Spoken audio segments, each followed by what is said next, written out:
Hello, I'm Ben Tuman, and welcome to Skipped History. Today's story is about the US-backed Contra War and the rise of private military companies.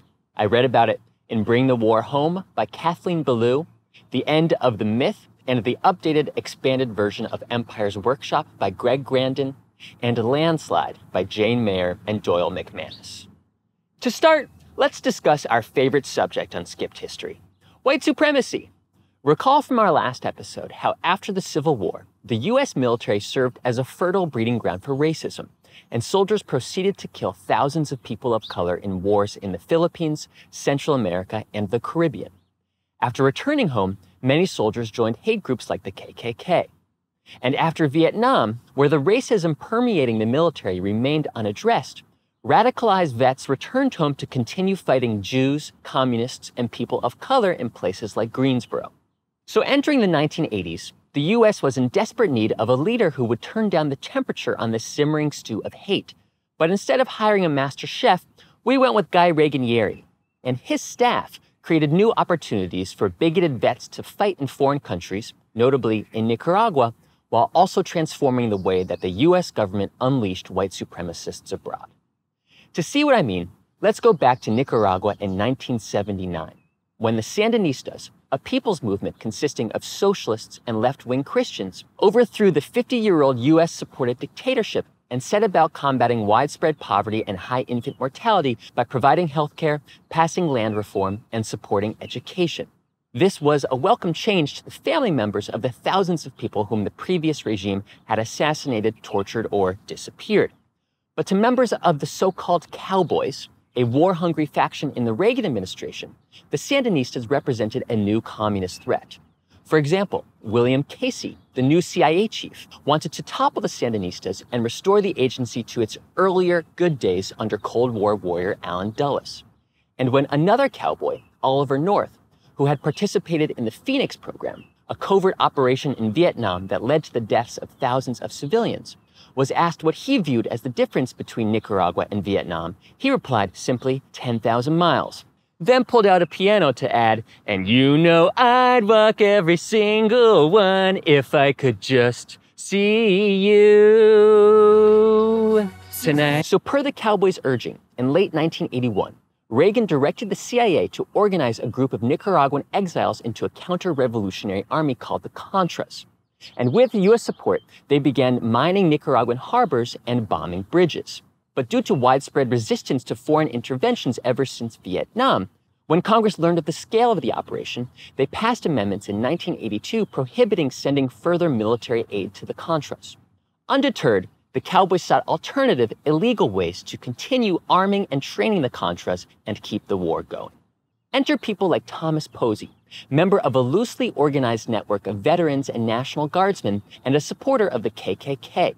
Posey was so excited about the Reagan administration's push to roll back communism in foreign countries that he set out gallon pickle jars in stores asking for donations to stop the communists in their tracks. When that didn't work, and next time, I recommend using kimchi jars, Posey joined with fellow vets and Ku Kluxers to form a new paramilitary organization called Civilian Military, or as they later changed the name to, Civilian Materiel Assistance. Soon, CMA, along with a handful of other mercenary groups and mercenary training schools that also formed around this time, came to the attention of the cowboys. And using money that the Reagan officials secretly raised from conservative donors and by selling missiles to Iran, the mercenaries set up shop in Tegucigalpa, capital of Honduras. From there, they trafficked arms to the Contras and trained them in tactics that included, as one high-level Contra official reported, arriving at undefended villages where they would assemble all the residents in the town square and proceed to kill all persons suspected of working for the government. Another Contra leader confessed that this was part of a premeditated policy to terrorize non-combatants and scare them away from supporting the Sandinistas' leftist reforms. Meanwhile, Posey described the mercenaries' work as, for his boys, something like a well-deserved vacation, a statement even more euphemistic than when Guy Fieri called this monstrosity a dinner cannoli. Now, the operation came crashing to a halt.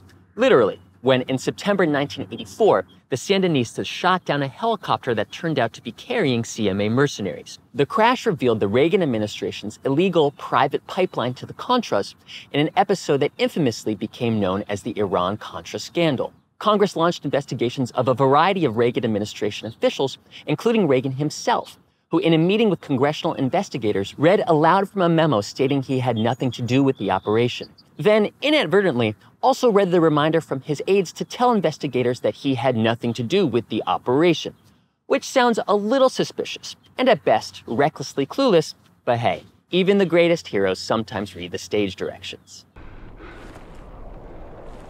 Wait a minute. This isn't my world. Disappointed! Whatever Reagan's level of culpability, clearly the government had some damage control to do, and the Reagan administration ended its support of mercenaries in Nicaragua. But in many ways, the damage had already been done. The civil war they sparked would last until 1990, during which an estimated 50,000 civilians would die, mainly at the hands of U.S. allies. And in the process of supporting the Contras, the Reagan administration also helped create a new industry where vets could be hired out to fight abroad. As one of North's aides observed, the war has become a business. And that business would steadily grow in the following years. During the Gulf War in 1991, for example, 1 in every 50 people on the battlefield was a U.S. civilian under contract. During the peacekeeping mission in Bosnia in 1996, the number was 1 in 10. By the peak of the Iraq War in 2007, the number was closer to 1 in 3, with the 48,000 mercenaries employed by the U.S. government working for a smattering of companies like Blackwater in an industry that had ballooned in value to hundreds of billions of dollars. And who staffed these private military companies? Well, according to one study, mostly white men in their 40s and mostly veterans. And if you look at Blackwater, its CEO, Erik Prince, who is a close friend of Oliver North's, intentionally deployed men who shared his vision of Christian supremacy, knowing and wanting these men to take every available opportunity to murder Iraqis. Unsurprisingly, Blackwater contractors would go on to carry out massacres like when they killed 14 Iraqis without cause. President Trump later pardoned them for these actions, just as mercenaries like Thomas Posey were exonerated for their atrocity abetting activity in Nicaragua. Now, I'm not saying all vets are bad. They're not. And only a small percentage join hate groups or become contractors. But I am saying that with the help of private companies, the well over 100-year-old pattern of the U.S. unleashing white supremacists abroad who carry out atrocities with minimal accountability continues. And I'm left feeling like this. Disappointed! In our season finale, we'll explore how the myth of American exceptionalism not only endured, but flourished along the way. Tune in next time to learn more about that bit of skipped history.